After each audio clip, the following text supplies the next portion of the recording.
저는 알토가 아카데미에서 4차 산업과 블록체인에 관련된 주제로 강의를 맡고 있는 강영민입니다. 만나서 반갑습니다.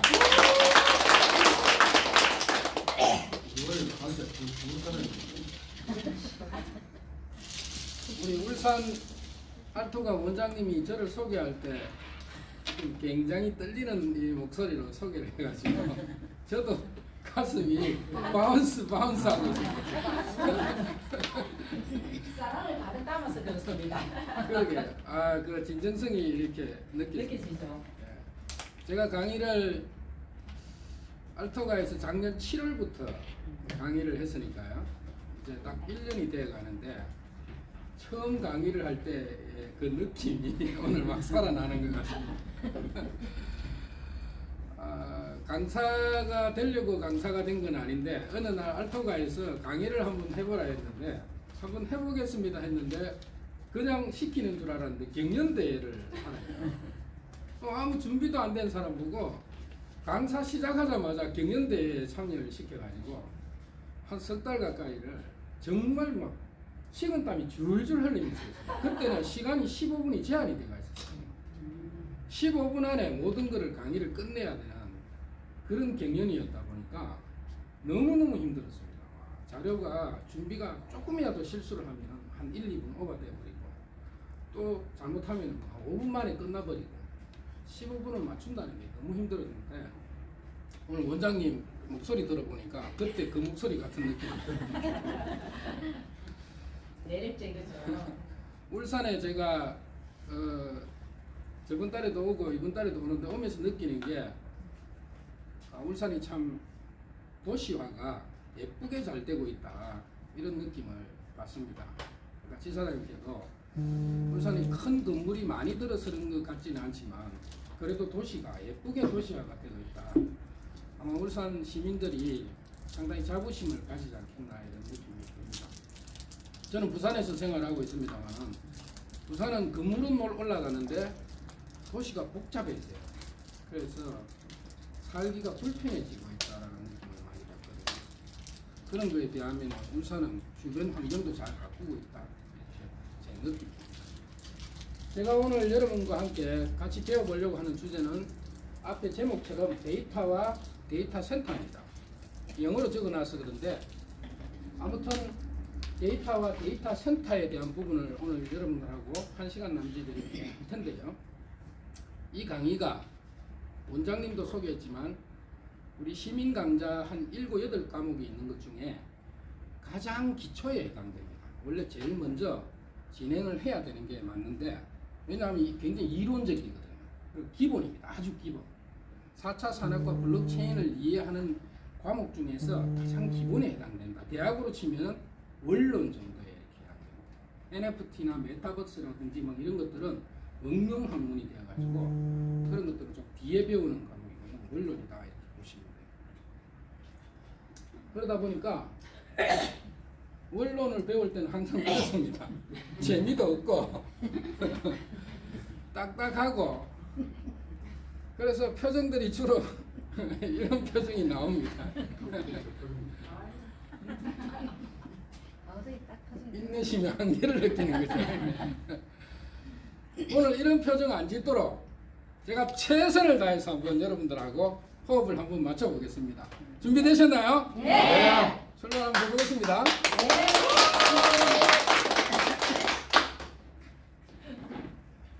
자, 이론적인 부분인데요. 아무튼 간에 딱딱하다 했으니까 딱딱한 걸 한 5분간 제가 진행을 한번 해보겠습니다.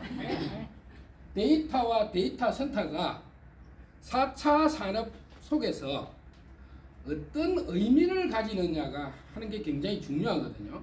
근데 우리 일반 시민들에게 또는 밖에 있는 분들에게 데이터 하면 떠오르는 게 무엇입니까? 하고 물으면은 뭐가 떠오르십니까? 데이터. 이렇게 핸드폰 벌써 들고 계시잖아요. 그러니까 대부분은 핸드폰을 듭니다. 이렇게 데이터 하면 핸드폰의 데이터가 굉장히 중요하죠. 월말 되면은 데이터 모자라시는 분들은 와이파이 존을 찾아다니면서 카톡 보내고 사진 보내고 이렇게 하시잖아요. 물론 뭐 요금제가 아주 큰 요금제로 이렇게 쓰시는 분들은 뭐 데이터 걱정 없이 이렇게 쓰시지만, 그렇듯이 우리 일반 시민들에게 데이터 이렇게 하면은 일단은 핸드폰 데이터가 탁 떠오릅니다. 맞습니다. 네. 그 얘기를 지금 하려고 하는 건데요. 근데 그거는 우리처럼 그냥 일반적인 생활을 하는 소시민들의 데이터고요. 제가 오늘 여러분들에게 조금 강조해서 말씀드리려고 하는 데이터는 그런 데이터 플러스 거기에다가 어마어마하게 중요한 부분을 여러분들에게 얘기를 하려고 하는 겁니다. 예. 뭐 얼마나 중요하길래 목소리가 저렇게 나오지? 한 기업이 그게 작든 크든 대기업이든 중소기업이든 기업이고 정부고 단체고 이 데이터 때문에 죽느냐 사느냐의 문제가 달려있는 부분을 여러분들에게 말씀드리려고 하는 겁니다. 그래서 너무너무 중요한 부분을 여러분들에게 지금 얘기를 해드리려고 하는 거기 때문에 의미적으로 데이터가 가지고 있는 게 뭔지를 아셔야 됩니다. 데이터의 의미가 그냥 핸드폰 데이터의 수준을 좀 뛰어넘어서 상상을 좀 해요. 그래서 4차 산업혁명을 뭐라고 그러느냐, 어려운 말이지만 디지털 혁명이라 그러거든요. 디지털은 전자, 이 기계를 말하는 겁니다. 우리 보통 사용하고 있는 기계들이 다 디지털 기계들이죠. 거기에 디지털이란 말 자체가 어려운 용어이지만 그게 데이터를 말하는 겁니다. 그래서 4차 산업혁명은 데이터 혁명이다 이렇게 표현을 해도 됩니다. 그래서 이렇게 이해를 하고 출발해야 되고요. 그런데 디지털이니 데이터니 하는 말들은 조금 생소하잖아요. 그리고 들으면 낯설어요. 어딘지 모르게.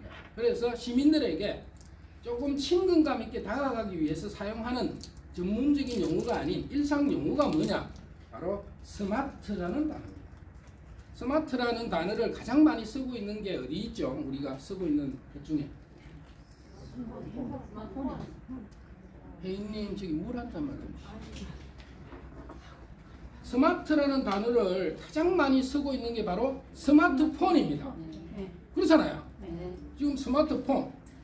스마트라는 단어가 바로 데이터를 얘기한다 했으니 그러면 스마트폰이라고 이름을 붙인 이유가 바로 기존의 데이터를 사용하지 않는 폰들, 일반 전화기와 달리 현재 여러분들이 가지고 있는 스마트폰은 데이터를 어마어마하게 사용을 한다는 얘기예요. 그래서 스마트폰이라고 붙이는 거예요. 똑똑한 폰이라는 거죠. 그리고 디지털의 대전환이 일어나고 있는데 현재요. 기존의 어떤 데이터의 활용도가 아니라 전혀 새로운 방향으로 데이터가 활용이 되고 있다 해서 디지털의 대전환 시대라고도 얘기를 합니다. 그리고 초연결, 초지능, 초융합이란 말이 붙었는데요. 연결, 지능, 융합이란 말은 옛날에 나왔습니다. 근데 앞에 초자가 하나 더 붙었어요. 그래서 초연결, 초지능, 초융합이 붙었어요. 이게 뭐냐? 데이터를 어마무시하게 연결하고 어마무시하게 지능적으로 분석하고 융합을 시킨다는 얘기예요. 그냥 적당히가 아니라 어마무시하게. 그렇게 해서 우리에게 데이터를 엄청나게 활용해서 전혀 새로운 모습으로 다가오게끔 만들어준다. 이게 바로 현재 4차 산업혁명에서 데이터가 가지고 있는 의미입니다. 좀 이해되시나요? 네. 그래서 데이터는 바로 4차 산업에서 인간이 먹는 쌀과 같은 핵심적인 토대가 되는 겁니다. 재료가 되는 겁니다. 재료, 토대. 그렇다면 데이터 센터는 뭐냐? 당연히 핵심 토대이자 재료를 담고 있는 집이 되는 거죠. 그래서 핵심 인프라, 시설이 되는 겁니다. 그런데 그거를 인프라니 뭐 이렇게 하면 또 어려우니 주로 쓰는 말이 데이터 댐이니, 데이터 창고니, 데이터 백화점이니, 물류센터니 이런 말로 쓰는 겁니다. 지금 쓰고 있는 용어거든요. 그런데 앞으로는 이 용어도 사라지고 어떤 용어로 바뀔 거냐? 바로 맞춤형 분석센터로 바뀌어갈 겁니다. 이 부분도 뒤에 설명을 좀 드릴게요. 왜 이렇게 바뀌어가는지 데이터 센터가. 자, 이렇게 해서 데이터와 데이터 센터가 가지고 있는 의미를 이론적으로 한번 정리를 해봤습니다. 자, 그러면 데이터는 어떻게 생성되고 있나요? 하는 부분인데요. 기존의 데이터는 정형 데이터라고 해서 말 그대로 형태가 똑바로 정해져가 있는 데이터죠. 정형이니까. 어떤 게 있냐? 바로 사람 이름, 나이 또는 주소지 이런 것들은 각각이 가지고 있는 모든 사람들의 데이터를 나열해 보면 탁탁 끊을 수가 있습니다. 이렇게. 이름은 이름 칸에다가 쭉 나열하고요. 나이는 나이 칸에다가 정리를 하고 성별은 성별 칸에다가 정리를 하고 이렇게 구분을 시켜서 그 데이터들을 딱딱 정리할 수 있는 것들을 바로 정형 데이터라고 합니다. 그런 것들이 주로 많았죠. 근데 지금은 그런 데이터가 별로 없어요. 물론 있기는 있는데 추가적으로 생성되는 게 아니라 지금 생성되고 있는 데이터는 어떤 데이터냐? 비정형 데이터라고 해가지고 형태가 딱 정해져 있지 않는 데이터. 어떤 게 있나요? 형태가 딱 정해져 있지 않는 데이터 어떤 게 있습니까? 숫자. 예? 숫자. 숫자는 정해져 있습니다. 특수문자. 특수문자도 딱 정해져 있습니다. 대표적인 게 바로 목소리 이런 겁니다. 목소리. 소리가 어떻게 나올지를 모르잖아. 사람마다 다 이상한 소리를 막 해버리고 새 소리도 있고 막 이러잖아요. 그리고 영상들입니다. 영상들. 화면이 막 흘러가기 때문에 그런 영상들, 이런 이미지들, 이런 것들이 비정형 데이터입니다. 데이터가 딱 정해져 있는 틀이 없다는 거죠. 그러니까 제각각이 생긴 데이터들이거든요. 이런 데이터들이 지금 무수히 많이 생겨나고 있다. 대부분 SNS나 이런 우리 카톡 보낼 때 옛날에는 단순한 문자 한두 개 이렇게 보냈는데요. 지금 사진도 보내고 동영상도 보내고 막 그러지 않습니까? 그런 데이터들이 넘쳐난다는 거예요. 그런데 이런 정형 데이터와 비정형 데이터만 있다 하더라도 관리가 가능합니다. 컴퓨터나 이런 친구들이 잘 관리를 하면. 근데 지금은 그 차원을 또 넘어서고 있다는 거예요. 정형 데이터와 비정형 데이터의 차원을 넘어서는데요. 어떻게 넘어서느냐? 이 정형 데이터와 비정형 데이터가 결합을 해서 전혀 새로운 데이터, 우리가 예상하지 못하는 데이터가 생성되고 있는 상황입니다. 이제 뭐가 있을까요? 전혀 새로운 데이터가 생성되고 있다고 하는데 뭐가 있나요? 대표적인 게 바로 챗 GPT라고 하는 게 있는데요. 처음 들어보신 분도 계실 겁니다. 이 챗 GPT는 뭘 하느냐?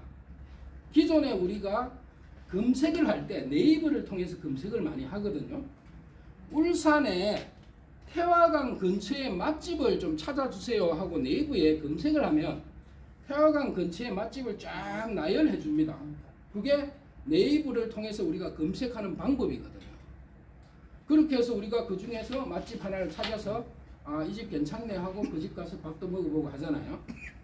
그런데 챗 GPT는 그런 방식으로 검색을 하는 게 아닙니다. 그럼 어떻게 검색하지? 어떻게 검색할까요?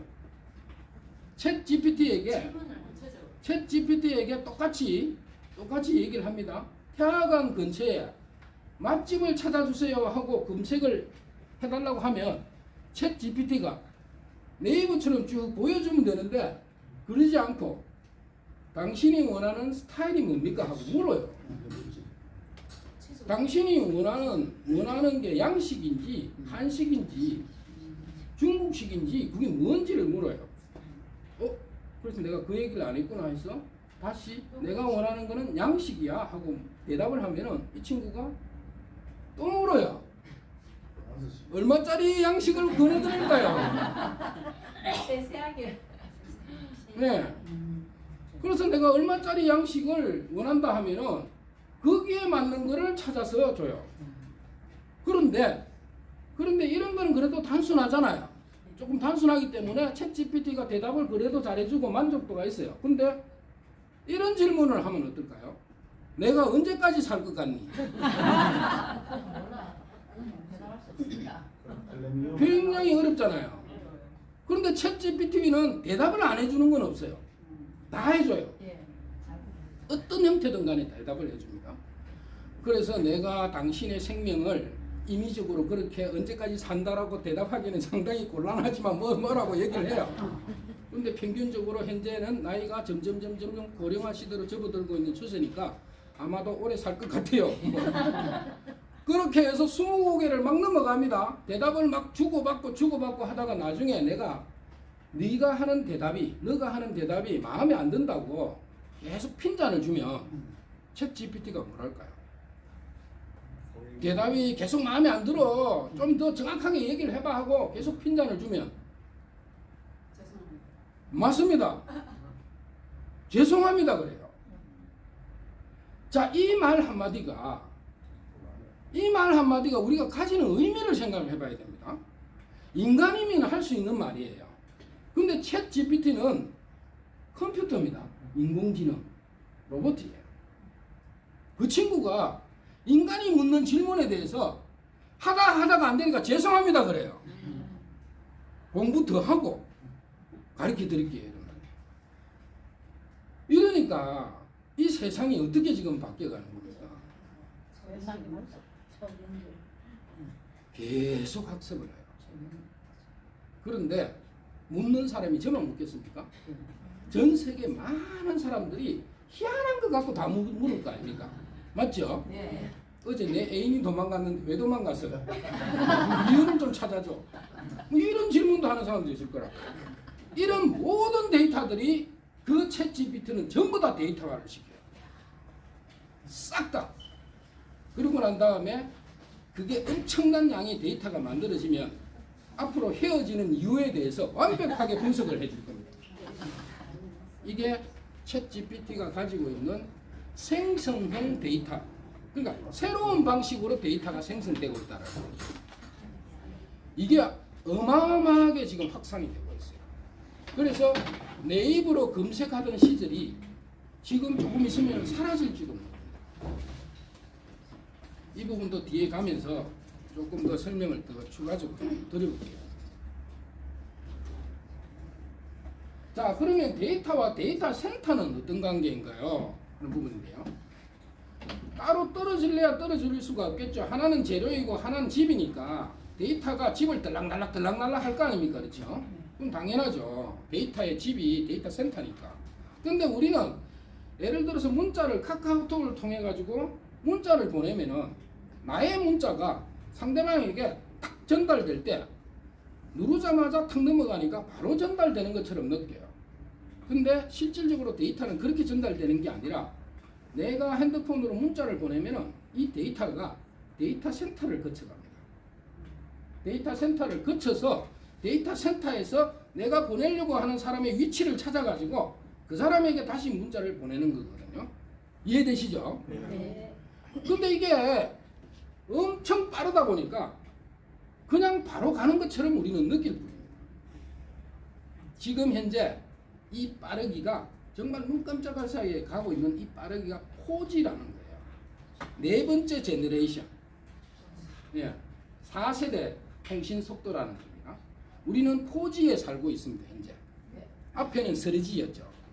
3G 때 가장 특징적인 게 뭐였나요? 마라도에서 짜장면 시키는 겁니다. 아, 맞아. 거기도 전파가 터진다고 자랑하는 시대거든요.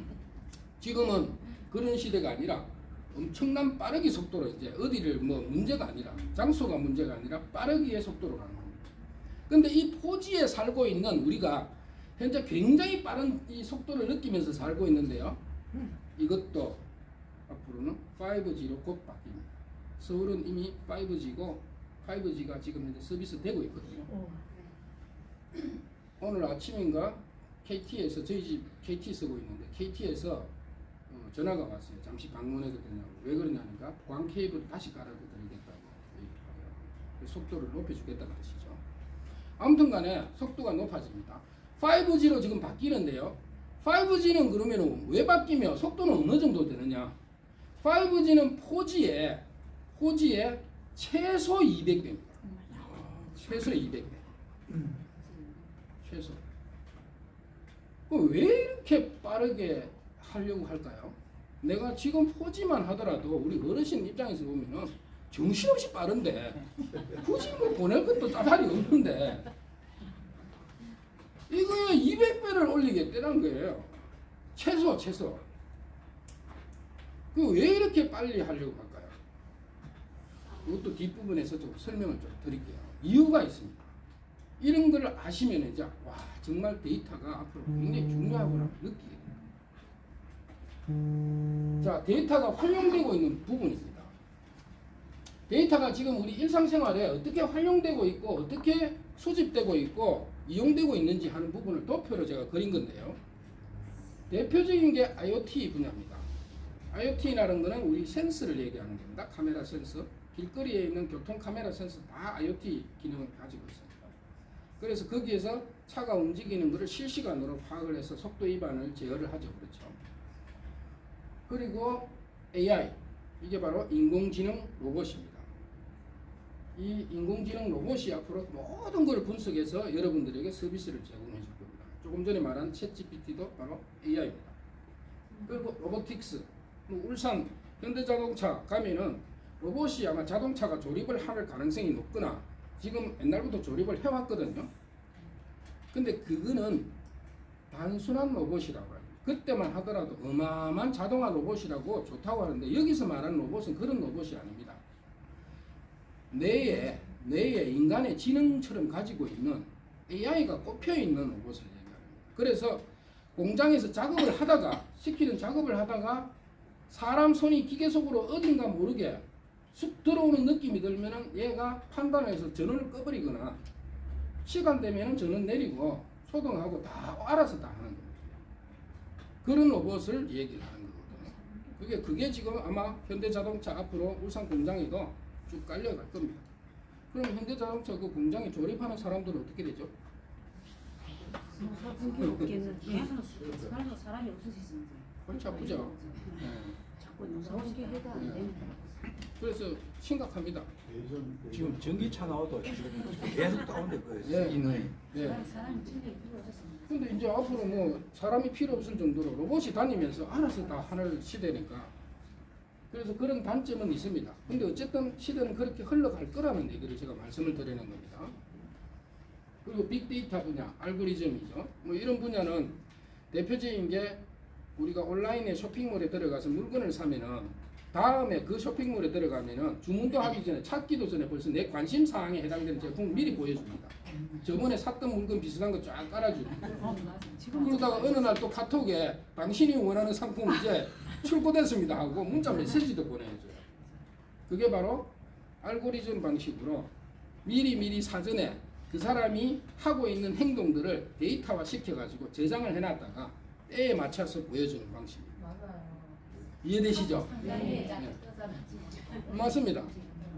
그리고 클라우드의 브레인리스라 해서 내가 없는 클라우드는 구름이라는 뜻인데요. 내가 없는 컴퓨터입니다. 여기 대표적으로 제가 컴퓨터 가지고 있는데 여기 보면 화면이 있고 밑에는 장치가 달려 있는 게 있습니다. 앞으로 컴퓨터는 밑에 이 장치가 없습니다. 화면만 덜렁 있는 걸 들고 다닐 겁니다. 아무것도 없어요. 화면만 있고. 그럼 어떻게 보냐? 말로만 하면 됩니다. 말로만 하면 얘가 내 말을 인식해서 데이터 센터에 내 요구사항을 보내면 데이터 센터가 알아서 데이터를 찾아가지고 이 화면에 뿌려주는 방식이 될 겁니다. 그러니까 굳이 밑에 하드웨어가 필요 없죠. 이런 걸 바로 클라우드 방식의 브레인리스라고 합니다. 내가 없는 컴퓨터죠. 자율주행. 이제 자율주행이 곧 상용화가 되고 앞으로 여러분 울산에도 그런 시대가 오지 않겠나. 이 부분은 뒷부분에 좀 더 설명드릴게요. 그리고 드론. 지금 뭐 저쪽에 러시아하고 전쟁도 나고 이러는데 전쟁 나면은 앞으로 군인이 싸우는 게 아니라 드론이 싸울 겁니다. 맞아요. 네. 드론이 싸우고 출퇴근도 앞으로 드론이 여러분 출퇴근 시켜줄 겁니다. 그런 택시 나오는 예. 잘 아시네요. 역시 울산은 확실히 빨라요. 다른 동네보다. 이 방금 처음 오셨는데 예. 빨라요. 울산은 제가 알기에는 확실히 빠릅니다. 메타버스 가상세계죠. 예. 이 세계도 앞으로 굉장히 많이 볼 텐데요. 제가 처음에 강의하기 전에 동영상을 보여드렸는데 노래를 별로 관심이 없으시더라고요. 내가 괜히 틀어드리겠어요. 그 여자분 기억나십니까? 노래 부른 여자분 동영상에 네. 이름이 뭐죠? 모르잖아요, 여러분들. 이름 기억 안 나요? 기억 안 나죠? 네. 예, 아주 유명합니다. 미국 CNN 방송 생방송으로 나왔던 여자예요. 젊은 사람들은 아는데 나이 드신 분들은 몰라요. 별 관심이 없어요. 근데 한유아라는 친구인데 돈 잘 벌고 있습니다. 지금 문제는 사람이 아니에요. 사람이 아니었다는 거지. 그거를 눈치챘어야 되는데 여러분들은 사람인 줄 알고 노래를 열심히 잘 들었습니다. 네. 그랬었죠.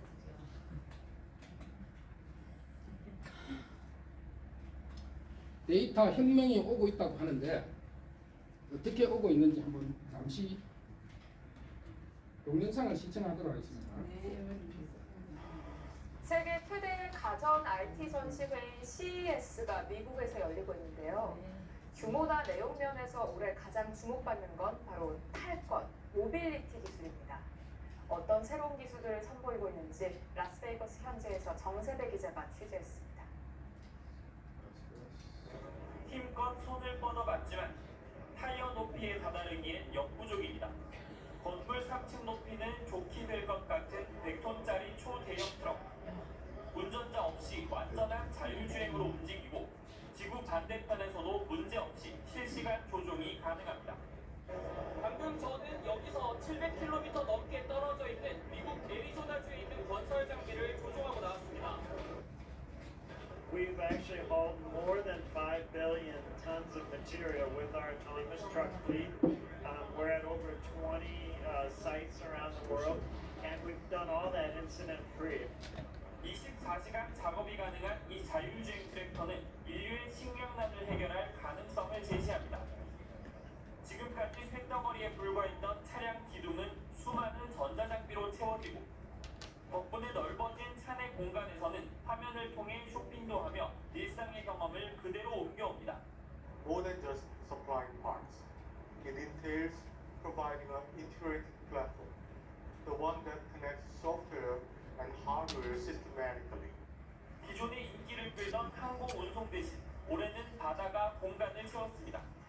배를 만들어 왔던 회사는 친환경 기술로 바다에서 미래 에너지를 생산하겠다는 청사진을 제시했습니다. 업종 간 융합도 피할 수 없는 흐름입니다. 일본 전자업체 소니는 혼다와 손을 잡고 미래 전기차를 엔터테인먼트를 위한 공간으로 바꾸기로 했습니다. So what we're trying to deliver is a more emotionally connected experience with the car, not just the driver and the mode of transportation element. 지난해 불참했던 아마존과 마이크로소프트, 구글 등 글로벌 빅테크 기업들도 올해 주제로 일제히 모빌리티를 선택했습니다. 라스베이거스에서 KBS 뉴스 정세입니다. 자, 이 KBS 뉴스가 여러분들에게 알려주고자 하는 주요 내용이 뭐냐? 핵심은 이겁니다. 700km 떨어져 있는 화물 자동차를 화물을 잔뜩 실어서 집에서 운전해서 목적지까지 보낸다는 얘기입니다. 운전자가 집에서 화물 자동차 700km 떨어져 있는 화물 자동차를 운전해서 목적지까지 보내는 겁니다. 이해되십니까? KBS 뉴스가 방송을 한 거기 때문에 거짓말은 아니겠죠, 그렇죠? 기자가 직접 현장에 가서 자기가 운전을 했다 하니 1년 반, 2년 가까이 된 뉴스입니다. 그런데 지금까지 사고 소식이 안 들리고 있습니다. 미국의 그 넓은 땅에 지금 운전을 하고 2년 가까이 운전을 하고 있는데요. 사고가 났다는 소식이 없습니다. 사고가 났는데 뭐 안 난 것처럼 숨기고 있을지는 모르겠는데 요즘같이 이렇게 막 SNS도 발달되어 있으면 사고 나면 금방 누군가 카메라 찍어가지고 동영상 올리겠죠. 근데 그런 소식이 없는 거 보니까 사고가 없는 모양이에요. 엄청나게 지금 발전이 된 거죠. 현재 대한민국은 그러면 어느 정도 수준이 있냐? 대한민국 수준의 자율자동차 수준이요. 현재 4세대까지 와 있습니다. 지금 서울에 가시면 청계천에 무인 자동차가 관광버스처럼 운행을 하고 있어요. 일정 코스를 돌고 있습니다. 여러분 지금 가시면 탈 수가 있어요. 근데 아직까지는 운전자가 타고 있어요. 타고 있어요, 운전자가. 그래서 저 사람은 무인 자동차가 아닌가 봐 하는데 출발할 때 핸들을 한번 잡고 차선 들어갈 때까지 약 10초 정도 핸들을 잡고 놓습니다. 놓고 그 다음에 목적지를 다 돌고 그 버스가 그 다음에 다시 원위치까지 오는 그런 과정을 지금 현재 하고 있거든요. 시내에서. 그게 지금 현재 4세대입니다. 자율자동차의 4세대. 그런데 정부에서 5세대에 지금 현재 준비 작업을 하고 있는데 5세대는 뭐냐? 운전자가 이제 없는 겁니다. 처음부터. 언제 운전자가 없는 자동차를 볼 수 있을까요? 현재 정부에서 얘기하고 있는 추진 계획은 곧입니다. 곧. 네. 정부에서 현재 얘기하고 있는 추진 계획은 2, 3년 정도 남았다. 네. 2, 3년 후에는 시내에서 운전자 없는 차를 만날 수가 있다라는 얘기입니다. 여러분들이 직접 목격할 수 있다라는 거예요. 우리 여기 어르신들 운전면허증 없으신 분도 있잖아요. 있어도 장롱 면허증. 근데 서울에 아파트 이름 되게 긴 거 알죠? 네. 왜 길까요? 며느리 못 찾아오고 며느리 못 찾아오는 거예요. 이름 되게 어렵게 해서 길게 아파트 이름을 짓습니다. 그래서 어르신들 며느리 집 찾아가려면 어마어마하게 힘들어요. 근데 걱정할 필요가 있을까요? 없을까요? 없습니다. 맞습니다. 내가 운전대에 앉을 필요가 없고 운전사 뒤쪽에 앉아서 차 보고 어디 가자라고 하면 돼요. 그것도 1번, 2번 미리 입력해놨다가 1번 누르면 아들지, 2번 누르면 딸내미지. 차가 알아서 가는 겁니다. 대문 앞에서 못 들어간대 이제. 대문 앞에서 문장 앞. 차가 엔터테인먼트 공간으로 바뀐다고 얘기했잖아요. 차 안에 모든 편의 시설을 다 갖추고 앞으로 나올 겁니다. 자, 제가 아까 데이터 센터를 거쳐가면서 엄청난 5G로 바뀐다 그랬죠. 이렇게 되려면 무인 자동차가 사고 없이 가려면은 차가 어마어마하게 빠르게 순간 상황을 판단을 해야 될 거 아닙니까? 맞죠? 네. 동물이 들어올지 사람이 들어올지 길 가는데 알 수가 없잖아요. 그거를 100만 분의 1초든 1000분의 1초든 순간적으로 인간이 보는 눈보다 더 빨리 볼 수 있도록 판단해야 되고 거기에 맞는 조치를 해야 되잖아요. 그러니까 차 안에는 분명히 인공지능 로봇이 장착이 될 겁니다. 그리고 카메라가 주변에 빽 돌아가면서 다 카메라가 설치가 될 겁니다. 지금 현대자동차에서도 곧 한 6개 정도 카메라가 달린 자동차가 나온다고 하거든요. 지금 현재는 한 2개 달려있죠? 뒤에. 앞에 하나 뭐 달려있는지는 모르겠는데 앞에는 그대로 블랙박스로 그냥 처리하잖아요. 그게 아니라 차 자체에 돌아가면서 한 6개 이상 달려가 나옵니다. 아까 본 화물차 같은 경우는 12개 이상 막 달려있어요. 그러니까 그 많은 카메라에서 실시간으로 동영상 촬영하듯이 실시간으로 촬영되는 데이터들을 순식간에 보내면서 판단을 해야 될 거 아닙니까? 그래서 4G 정도로는 무리다. 5G 정도는 돼야 자율주행 자동차가 정상적으로 운행될 거다라고 생각을 하고 지금 5G로 바꾸는 작업을 하고 있는 거예요. 이해되십니까? 네. 그래서 우리가 쓰고 있는 핸드폰 데이터 이것만 갖고는 지금 만족을 못 한다는 얘기예요. 산업계는 어마어마하게 바뀌고 있다는 얘기입니다. 덩달아 우리도 빨라지는 속도감은 조금 체감하겠죠. 음주가 절대 없어지겠는데요. 예? 음주가 아예. 음주도 인공지능 AI 로봇이 안에서 알코올 냄새를 측정하는 순간에 시동을 꺼버릴 겁니다. 아예 시동을 못 끌게 장착될 가능성이 높습니다.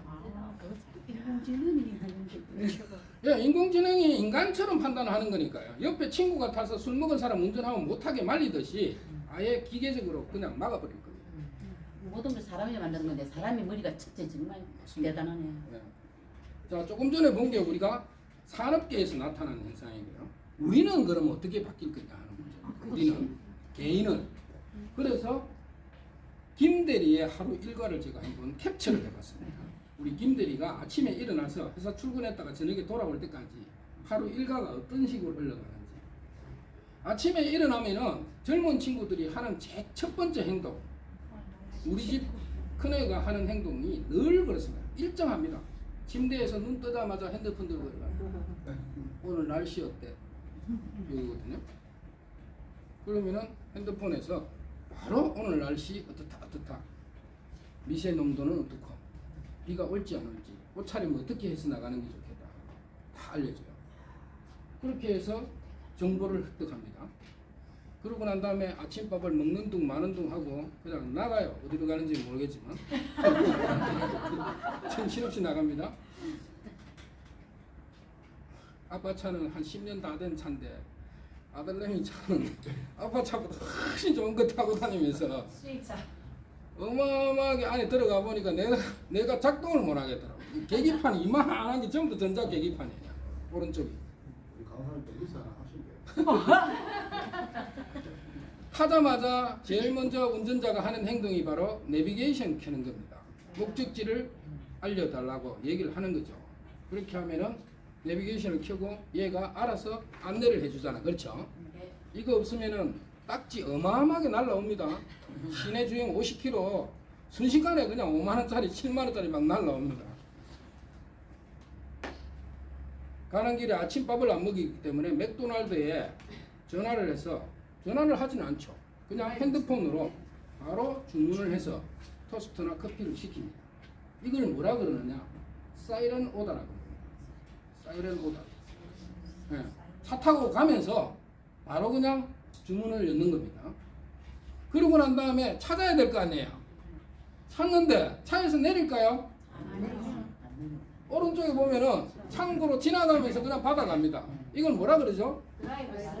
드라이브 스루라 그럽니다. 울산에 많죠? 네. 예.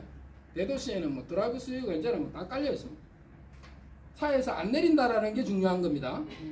전에는 다 내려서 안에 들어가서 번호표 뽑아가지고 다 그렇게 해야 되는데 지금 지나가는 길에 찾아가는 겁니다.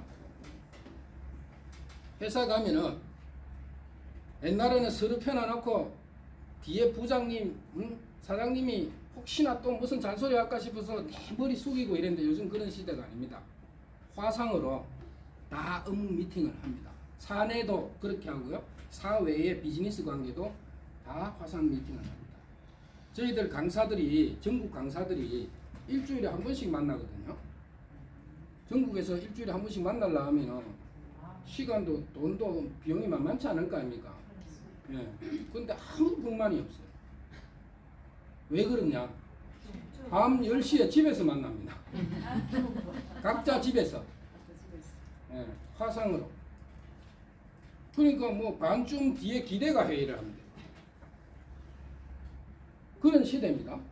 일주일에 한 번씩 만나고 다 얘기 똑같이 합니다.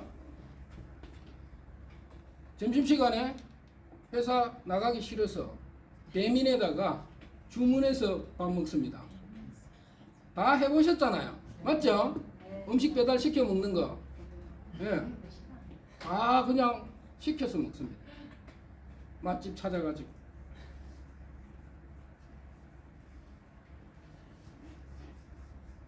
이사도 좀 가야 될 것 같아서 전에 같으면 발품 팔아가 부동산 일일이 찾아다니면서 하나하나 점검해가지고 가격이다 뭐다 다 조건이 맞으면은 겨우겨우 하나 찾고 이랬는데 지금은 한다 그렇게 안 한다.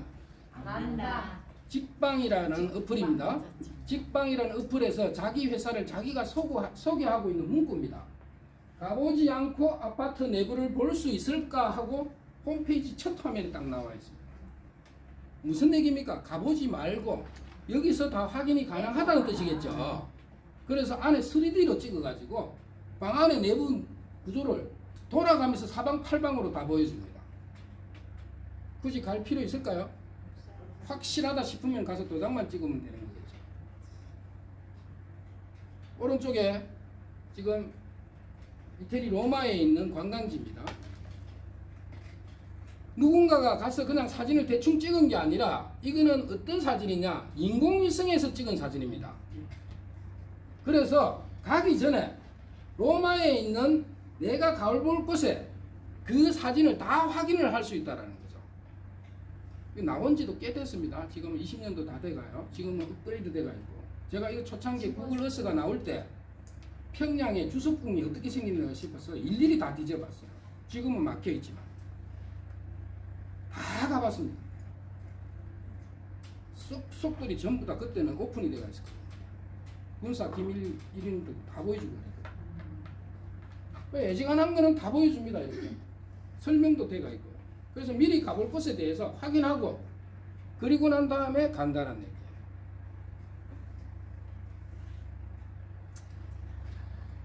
회사에서 그냥 여행 갈 때 옷 뭐 살까 고민하다가 그냥 온라인으로 사는 겁니다. 쿠팡에다가.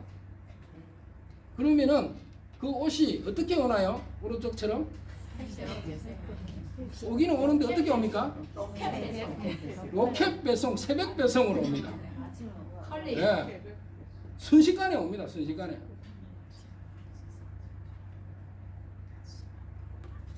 집에 올라가가지고 저녁 먹고 보니까 은행을 못 갔다 왔네. 걱정합니까? 안 합니까? 실시간 계좌인 채 그냥 합니다. 네. 그러고 난 다음에 카톡으로 친구야 돈 보냈으니까 확인해 하고 문자 하나 보내주면 끝납니다. 오른쪽에 보면은 자기 전에 유튜브 켜가지고 보면서 자는 거예요. 우리 어르신이 이 일을 하시려면은 한 2주가 걸릴 일을 이 김대리는 갔다가 오는 길에 다 했습니다. 그렇지 않나요? 네. 경주에 제가 이 얘기하니까 앞에 계시는 어르신 한 분이 한숨을 푹 쉬어요. 그래서 제가 억울하십니까? 하니까 그분이 억울한가 봐요. 억울해요! 이러면서 발품 팔아가지고요 고생해서 자식놈의 새끼를 키워놨더만은 뭘 하나 시키니까 손가락만 까딱까딱 하고 있네. 시대가 바뀌었어. 그래서 했는지 안 했는지 물어보니까 다 했대요.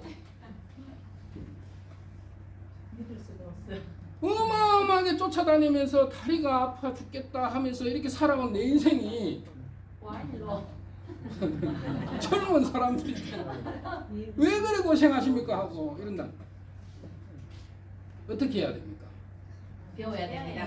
어떻게 해야 됩니까? 배워야지. 배우는 것도 배우는 거지만 오래 사셔야 됩니다. 이 혜택을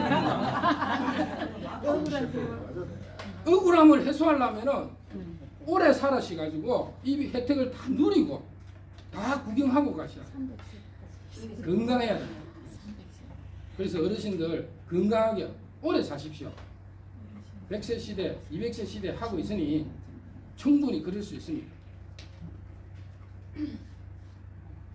자, 우리와 함께 살아갈 또 다른 친구입니다. 제가 제일 처음에 동영상 보여드렸죠, 그렇죠? 그건 사람이 아니라고 얘기했죠. 연장선입니다. 한번 보시죠. 아, 이건 동영상이 아니군요. 왼쪽에 보면은 그 연장선상에 있던 1세대입니다. 처음에 가상인간이거든요. 아담이라고 해서 나왔습니다. 꽤 됐습니다. 98년도, 88년도, 98년도에 나왔는데요. 그리고 동영상으로 봤던 친구가 이 친구입니다. 한유아라는 친구. 그리고 지금 가장 인기가 많은 친구입니다. 이 친구. 생긴 거는 조금 애매하죠. 그런데 이 사진에 보면 가운데 있는 친구는 그나마 사람 좀 닮았습니다. 네, 맞네요. 근데 좌우측에 있는 친구들은 자세히 보면 사람 같지는 않잖아요. 네. 그래픽처럼 그림 그리는 것처럼 보이죠. 맞죠? 네. 자, 이게 지금 현재 우리가 지금까지 봐왔던 모습입니다. 그런데 이 친구들이 어느 날 우리가 사람 같은 느낌이 안 들어하고 인간이 말을 한다라는 걸 눈치를 챘어요. 들키네. 예, 자기는 인간처럼 행동을 하고 있다고 생각했는데 실제 인간이 야, 너 가짜지 하고 그렇게 얘기를 하니까 얘들이 야, 이거 안 되겠다 하고 한 행동이 있습니다. 다 강남의 성형외과로 다 달려갔어요. 그래서 성형외과로 다 가서 다시 싹했어요. 싹 뜯어 고치자.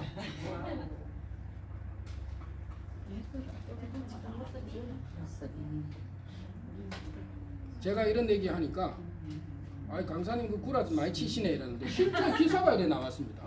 맞아요. 네. 성형을 협찬해 주겠다고 한 겁니다. 성형외과 의사가 이 사람들이 진짜 사람인 줄 알고 우리 가게에 오면은 우리 병원에 오면은 내가 좀 고쳐줄 테니까 오라고 한 기사입니다. 근데 이 친구는 지금 가장 핫한 그 친구인데요. 이 친구는 협찬을 거부했습니다. 자기는 원래 자기 모습이 좋을 것 같다고 지금 현재 그대로 지금 살고 있어요. 근데 다른 친구들은 얘가 인기가 있으니까 우리는 인간처럼 바꾸자니까 싹 다 바꾸러 지금 성형외과에 다 갔다니까요. 가고 난 다음에 올해의 모습입니다.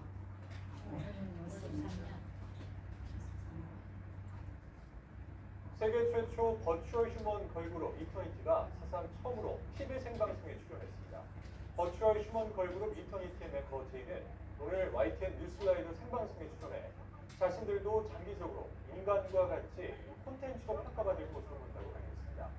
제이는 가수뿐만 아니라 패션 인플루언서로 활동하고 있고 최근 웹드라마의 배우로 나서게 됐다면서 올해 말에는 이터니티 멤버 11명이 함께 활동할 계획이라고 설명했습니다. 제이는 또한 활동 초반에는 표정 등이 부자연스럽기도 했지만 점차 발전이 됐다며 판던 후 점차 늘어나 오는 9월 영국에서 열리는 K문화 박람회에 초청됐을 정도라고 전했습니다. 제인이 소속된 버추얼 휴먼 걸그룹 이터니티는 지난해 3월 데뷔한 K-팝 걸그룹으로 올해 4월에는 신곡 파라다이스를 선보였습니다. 자, 이제 지금 올해 5월달에 생방송으로 나왔습니다. 지금 보이는 여자분이 가짜입니다. 진짜 안 똑같네. 못 찾겠다. 깜빡 속. 그 어떻게 이게 우리가 인간인지 가짜인지 어떻게 알겠어요? 저렇게 나와가지고 하는데. 그래서 지금 음반도 내고 이렇게 하고 있습니다. 예. 근데 이 친구가 지금 걸그룹이라 했잖아요. 멤버가 11명 정도 되는 걸로 알고 있어요. 그 친구들이 언제 나오느냐? 올 10월달에 나온답니다. 단체로 이제 나와가지고 11명이 우리 화면에 보여질 거거든요. 감당이 안 됩니다, 이제. 감당이 안 돼. 우리는 그래도 이런 친구들을 젊은 애들 자기네들끼리 노는 모습 정도로 치부할 수 있어도 젊은 사람들은 안 그렇습니다. 젊은 사람들은 이런 친구들하고 친구처럼 지내는 거예요. 그리고 이 친구들은 실시간으로 대화를 해줘요. 문자 보내면은 너 이쁘다 하면 고마워하고 답도 해줍니다. 인공지능이 그렇게 하게끔 되어 있는 거예요. 그러니까 실제 인간인지 가짜 인간인지 어떻게 압니까? 기획사 입장에서 한번 생각을 해보죠. 이런 친구 하나 개발해 놨는데 괜찮겠습니까? 예, 괜찮아요. 사람이 이제 아주 헷갈리고 복제 인간 같이 뭐 얻은 게 사람이 얻은 게 누가 있고. 그러니까 헷갈리는 건 둘째치고 기획사 입장에서 보면 아니 이런 친구 하나 잘 만들어 놨더만 365일 24시간 쉬지 않고 일을 하는 거예요. 예. 성능이 예, 쉬지 않고 일을 합니다. 잠 한숨 안 자고 밥도 안 먹어요. 돈이 안 들어가. 달라 안 하고. 예, 월급 달라 소리도 안 합니다. 그러니까 그 개발사 입장에서 보면 얼마나 좋겠습니까? 그러니까 앞으로 기획사 입장에서는 실제 인간을 등용할까요? 이런 인간을 개발할까요? 옳지 않죠, 이제. 그렇죠. 그러니까 그건 제가 물어보고 싶습니다. 앞으로 우리 삶은 왜 앞으로 이런 가상 인간들하고 이제 경쟁을 해야 될 시기. 아유, 우리 머리보다 더 똑똑한데 어쩝니까? 깝깝하죠. 깝깝합니다. 생방송에 이제 나오기 시작한 겁니다. 그러니까 앞으로 자주 나오겠죠, 그렇죠? 드라마에 뭐에 다 나옵니다 이제. 배우들도 이제 자리 일찍 찍었다. 불안한 가수 되는 건 지금 지금까지 데이터에 우리가 활용되고 있는 부분을 제가 좀 설명을 드렸는데요. 이렇게 데이터가 저런 건 다 데이터로 처리되는 겁니다. 참 데이터를 모아가지고 어마어마한 데이터를 모아가지고 저 가상인간 하나에도 수많은 데이터를 집어넣는 겁니다. 성격은 어떻게 하라고, 또 뭐 어떻게 행동하고, 무슨 상황일 때는 어떻게 하고, 말은 어떻게 하고, 모든 데이터를 집어넣어서 학습시키는 겁니다. 그래서 몇 년간을 학습시키면 인간처럼 행동한다는 거예요. 그게 옛날에는 조금 인간 비슷하게 끄떡끄떡 다가왔는데 지금은 아주 능숙하게, 아주 자연스럽게 지금 다가오고 있다는 거예요. 학습이 많이 됐다는 얘기예요. 이해되십니까? 네. 예, 그만큼 데이터가 많이 쌓여가지고 그거를 활용하고 있다는 걸 제가 말씀드리는 거예요. 자, 그럼 데이터 센터에 대한 부분을 조금 여러분들하고 얘기를 하자면, 지금 보이는 화면 많이 보셨죠, 그렇죠? 네. 예, 많이 보셨을 겁니다. 좌측이 합천에 있는 합천 해인사 있죠? 거기에 8만 대장경이 보관대가 있는 장경각이라는 곳입니다. 장경각. 예, 8만 대장경이 보관대가 있는 장경각이고요. 오른쪽은 조선왕조 실록이 보관되어 있는 오대산 사고지의 일부분입니다. 시대만 다르지 하나는 고려시대, 하나는 조선시대인데, 당대에, 그러니까 그때 시절에는 저 8만 대장경이 보관되어 있는 저 장소가 전 세계의 넘버원 데이터 센터였습니다. 맞아요. 어마어마한 데이터가 저 안에 들어 있습니다.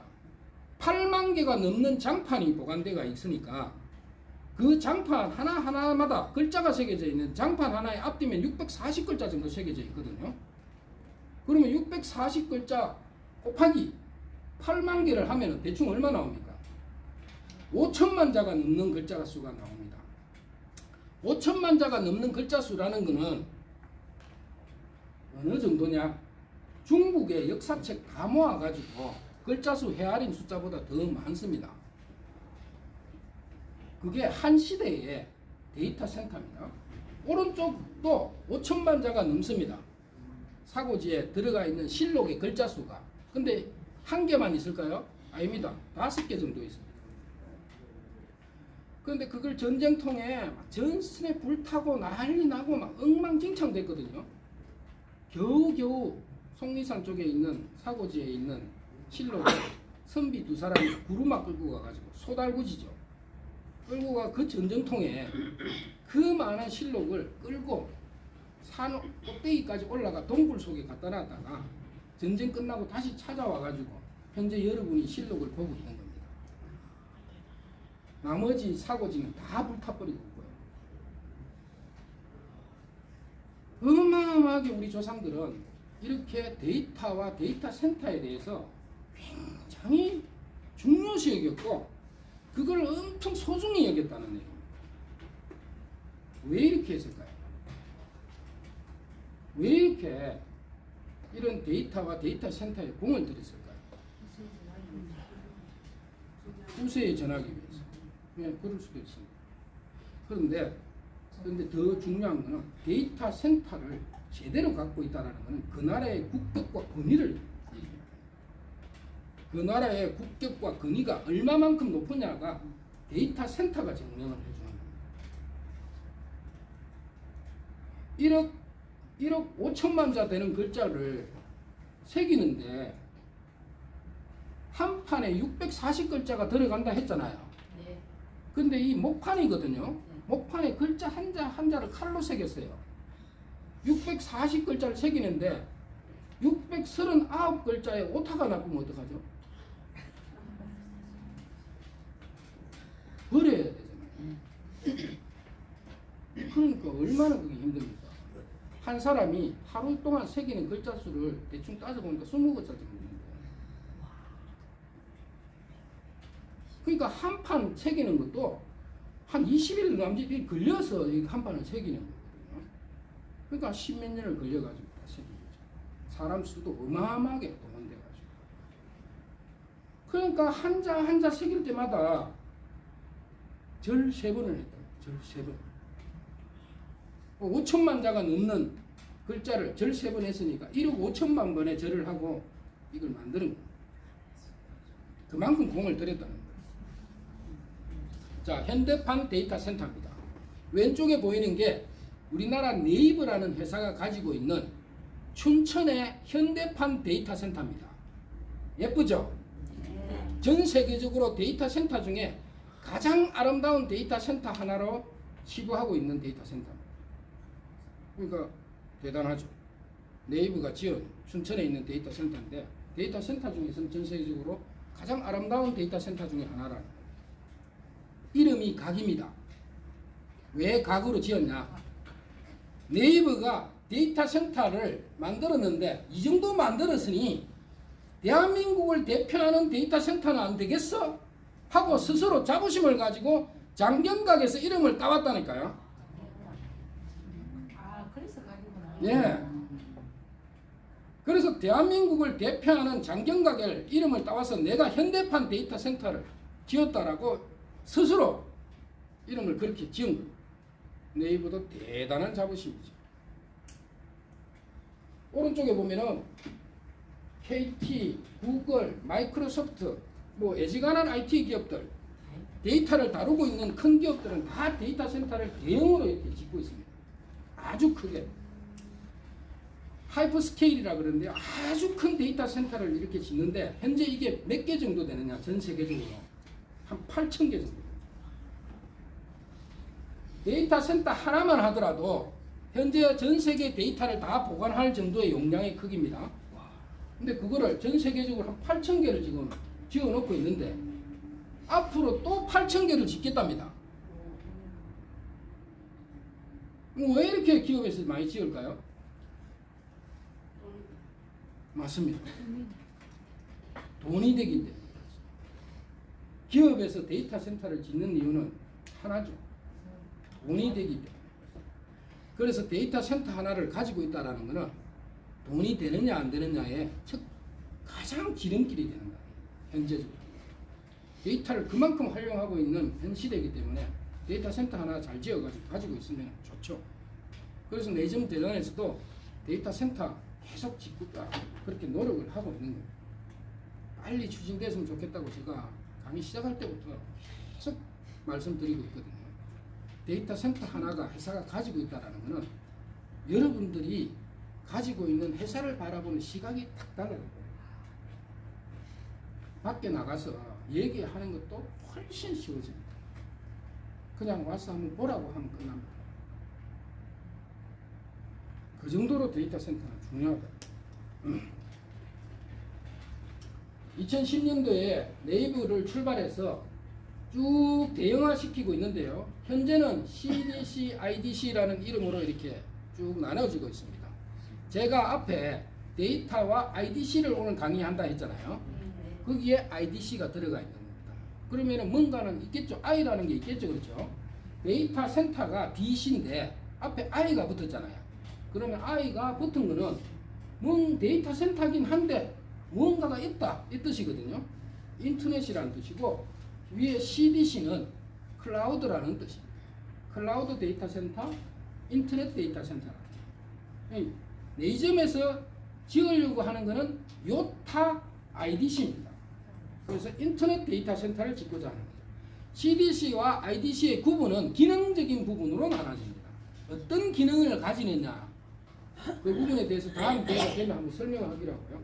그게 현재의 모습입니다. 기능적으로 분리되고 있는데 이게 미래에는 제가 말씀드렸죠. 챗 GPT처럼 안에 인공지능이 데이터 센터를 관리할 거라는 거예요. 그래서 데이터 센터 안에 슈퍼컴퓨터가 앉아가지고 우리가 인간이 요구하는 모든 사항에 대해서 답을 해줍니다. 사람이 안에 근무하지 않는 데이터 센터. 그래서 맞춤형 데이터 센터로 앞으로 바뀌어간다는 거예요.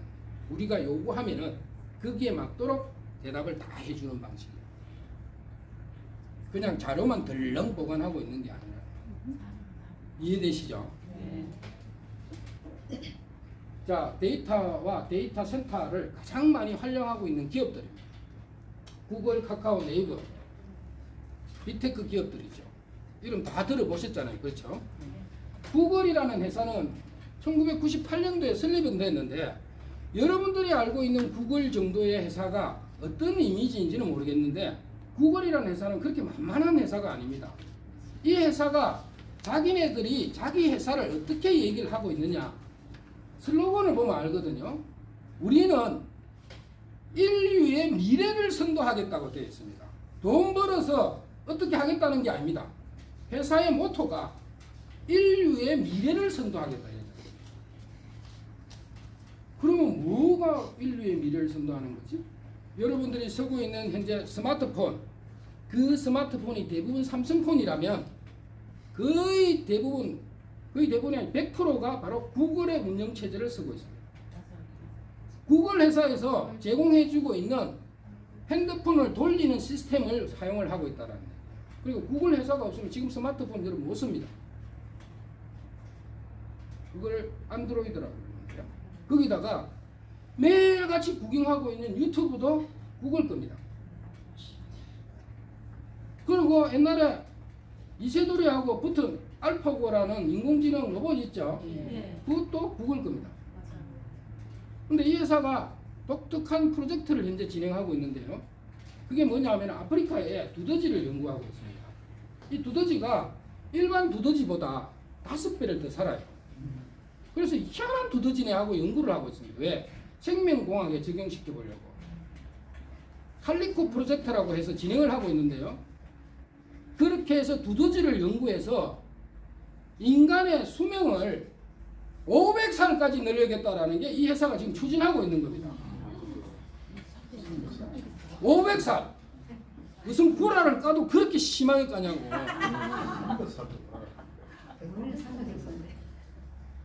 그래서 어느 날 우리는 이런 기사를 접할 수도 있습니다. 구글 회사가 어느 날 기사를 띄웁니다. 우리가 추진하고 있는 칼리코 프로젝트 500살까지 프로젝트는 실패했습니다. 하다 보니까 도저히 거기까지 못 미칩니다. 실패했습니다. 절반만 성공했다고. 절반만 성공했다고 기사가 뜰 수도 있습니다. 그럼 몇 살이죠? 250살입니다. 절반만 성공했다고 기사가 뜰 수도 있다니까요. 아이고 무시라. 그럼 우리가 시작단에 70 살아오는 이 인생도 정말 힘들어 죽겠는데 앞으로 170년을 더 살아.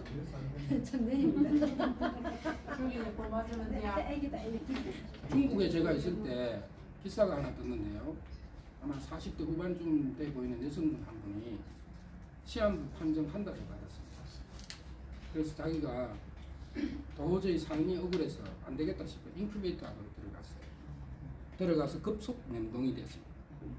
네, 급속 냉동 아시죠? 자기를 그렇게 해달라고 생명이 끊어지기 전에 급속 냉동이 들어가서 세월이 지나서 내 병을 고쳐서 250살까지 살 수 있는 시대가 오면 꺼내달라 했습니다. 지금도 아마 앞으로 들어가 있을 겁니다. 그래서 자기가 그 병을 치료해서 250살까지 사는 시대가 나오면 다시 인생을 다시 살겠답니다. 벌어난 돈은 많으니 그런 시대입니다. 그때는 되게 황당하다고 느꼈는데요. 시간이 지나 보니 제가 이런 강의를 하면서 자료도 참고보고 상황을 분석해 보니 그 여자분이 현명한 판단을 했을 수도 있겠다는 생각이 들어요. 그 시절에 다 갔을 거 아닙니까? 그냥 어차피 한 달 살 거.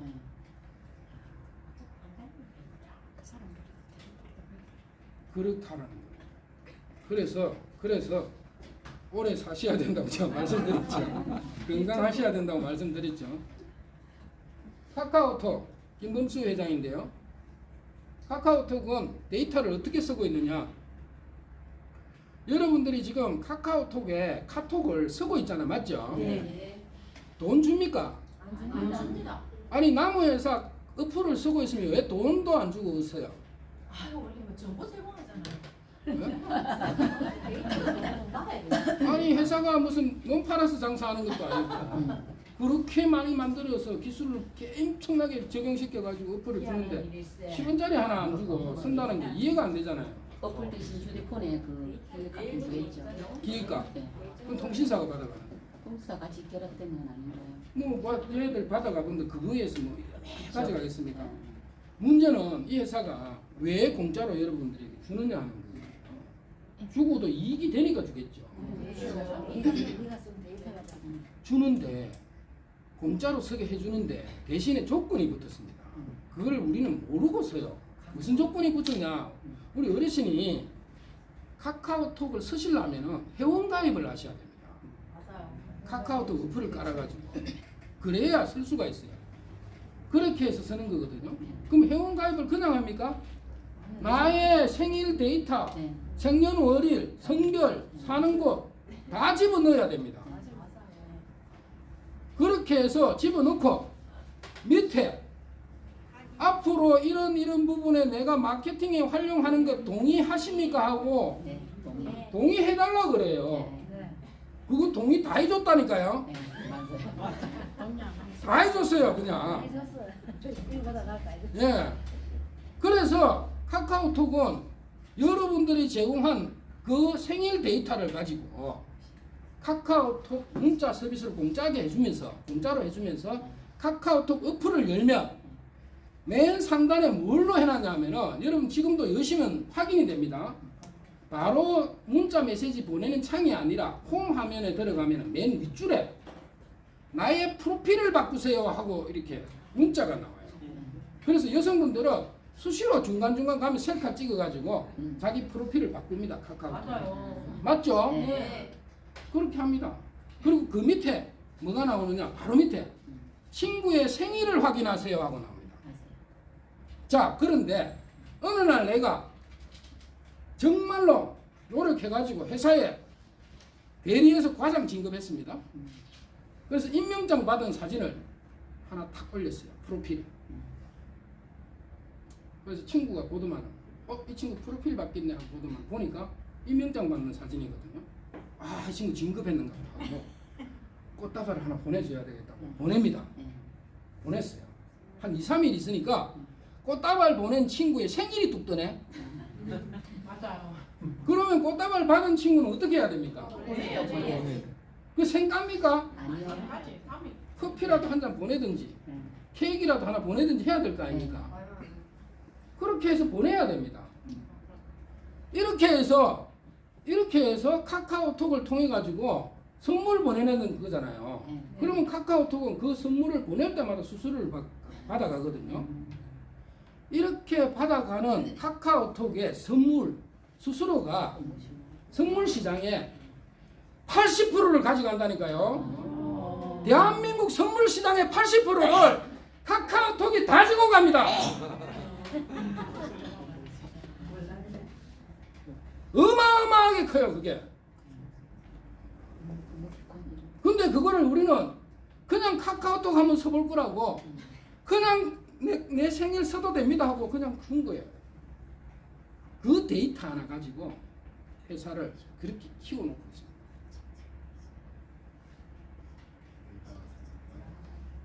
네이버도 마찬가지입니다. 지금 현재 네이버 카카오가 현재 대한민국 주식시장 거래를 할 수 있는 주식을 살 수 있는 그 시장에 카카오하고 네이버가 몇 등 하느냐? 9등, 10등 합니다. 대한민국 모든 저기 상장대가 있는 회사 통틀어가 9등, 10등. 그럼 이 위로는 누가 있냐? 삼성 정도밖에 없어요. 삼성. 현대차 하나 또 보이네요. 바로 위에. 생일 데이터 하나 가지고 회사를 이렇게 키워놨습니다.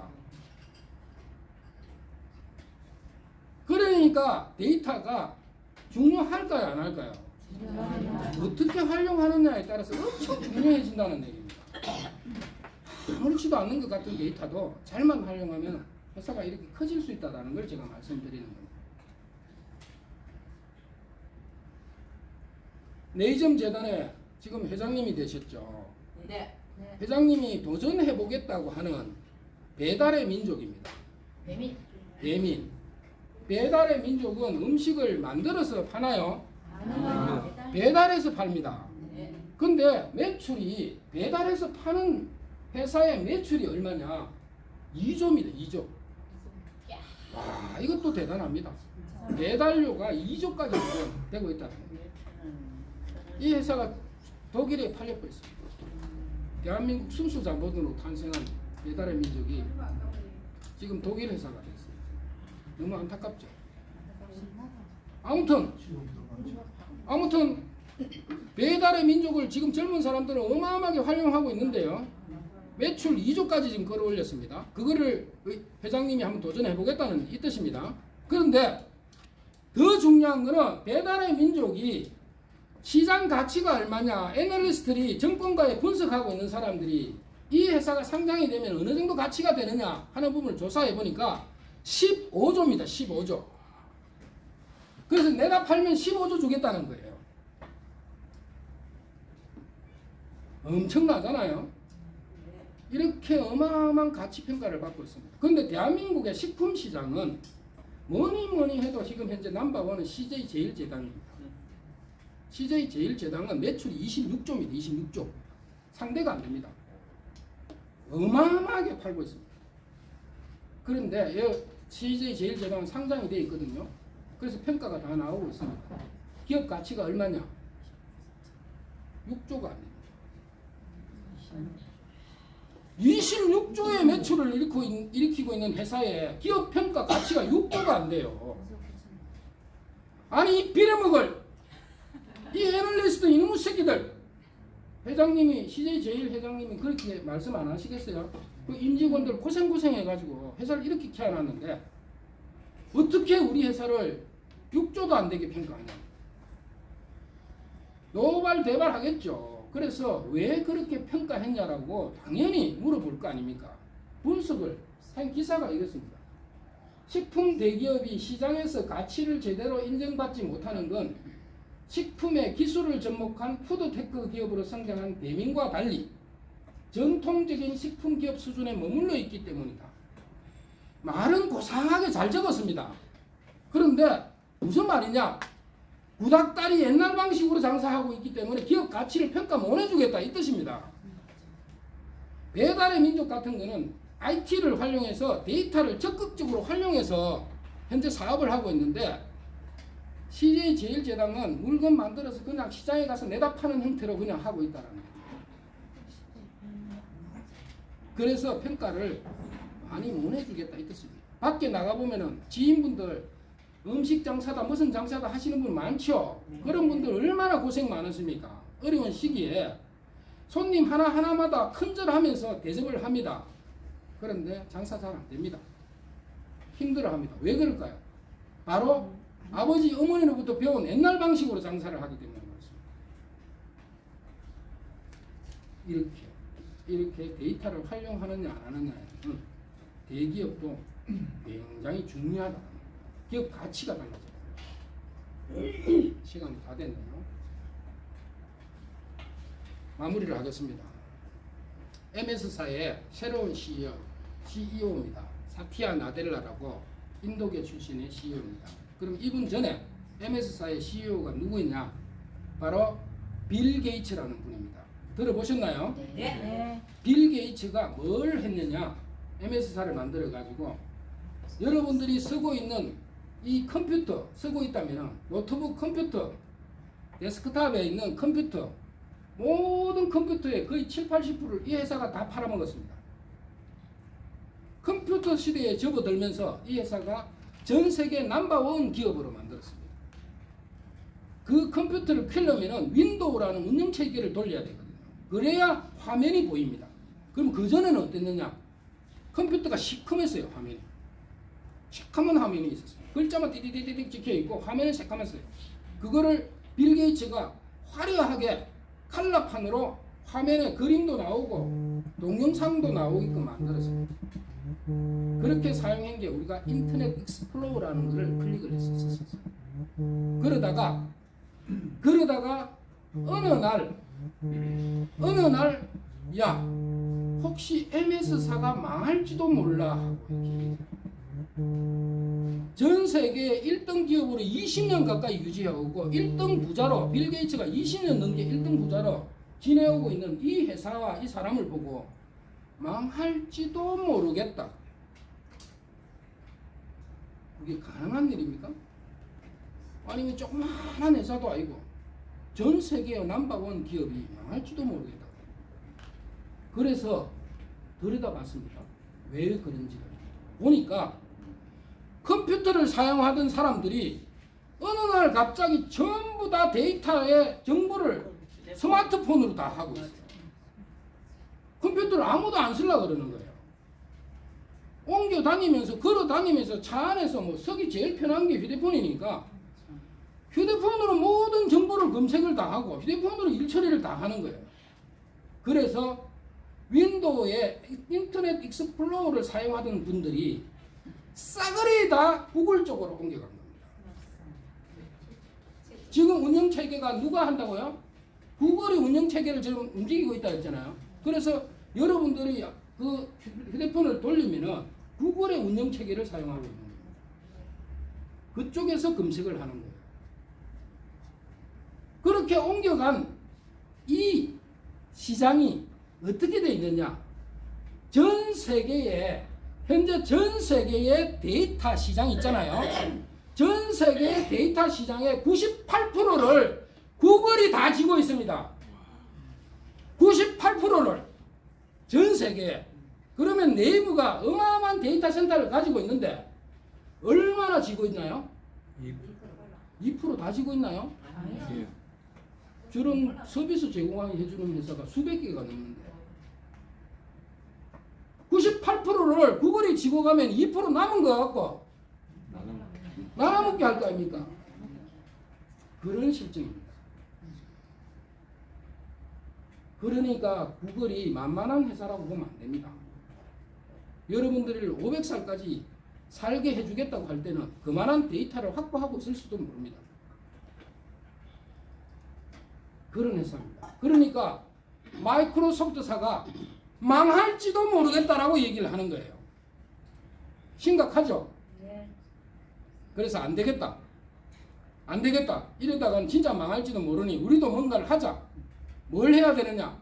지금 구글에 뺏겨있던 저 데이터 시장을 다시 들고 와야 되겠다 하고 이 사티아 나델라가 고민을 하다가 지금 현재 나와 있는 게 뭐냐?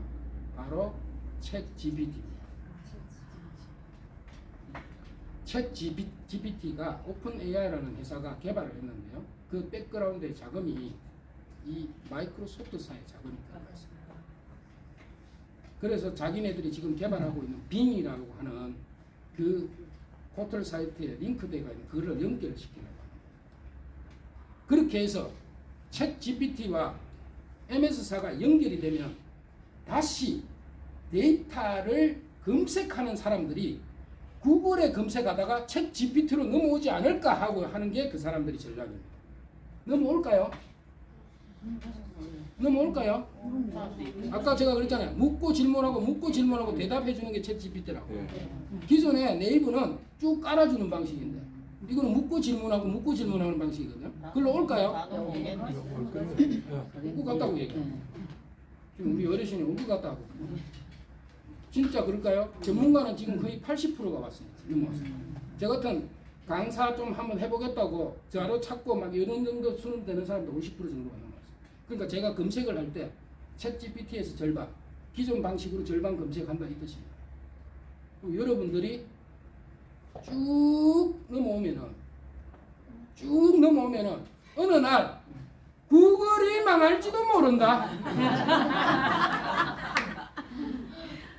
이 얘기가 나올 수도 있습니다. 그래서 제가 말씀드렸죠. 우리는 스마트폰의 데이터를 걱정하고 있는 이 시기에 전 세계적으로 글로벌적으로는 죽느냐 사느냐의 문제가 데이터에 걸려 있다라고 제가 초기에 말씀드렸잖아요. 이런 정도의 인식을 여러분들이 좀 가졌으면 좋겠다는 거죠. 오늘 제 강의를 통해서 하나하나 구체적으로 뭔지는 몰라도 데이터라는 부분이 이런 흐름을 전체적으로 4차 산업에서는 가지고 있구나 하는 정도의 인식을 한다면 제 강의의 소기의 목적을 달성하지 않겠나 이런 생각이 들면서 오늘 강의 마치도록 하겠습니다.